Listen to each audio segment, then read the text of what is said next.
So I decided to do a video on this just so people would have an idea. This is off of a 2007 Chevy Cobalt.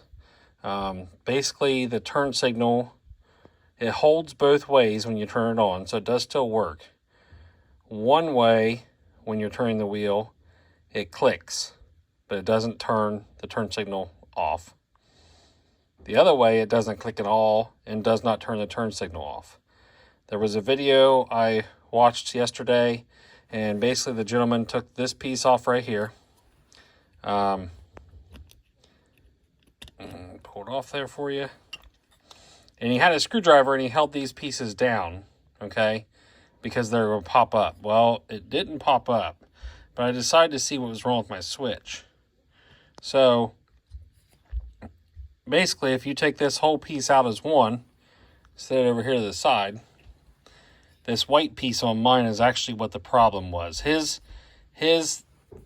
idea, which has worked for many, is this brass strip that's in here. I'm sorry, it's a little fuzzy.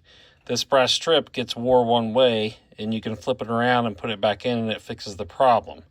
I ended up doing that, and it didn't fix the problem, so I thought, well, I'll try to at least see what's wrong with the switch.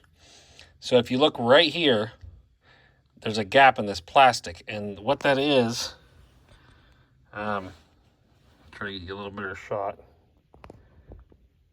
That is a spring. And if you look right here, this piece of spring is supposed to be sitting outside a white piece of plastic that's missing out of there. And that actually ends up being this little teeny piece of plastic right here. So I will have to order a new switch. But I wanted to let people know that if his theory on turning around the brass strip doesn't work, don't be afraid to dig into it a little bit and just make sure your switch is broke. That way you know when you order the switch, it's going to fix the problem. Because it looks like there is a collar that also goes around the steering column, and it's pretty expensive, and I really didn't want to buy that. So at least now I know this part of the switch is broken, and I can order a new one. All right, thanks for joining. And remember, don't be afraid to use your own ambition and dig into this stuff. Just take your time. As you can see, I got a towel put down on my workbench, so if I drop any small parts, ideally they'll be right there where I can find them. All right, thank you.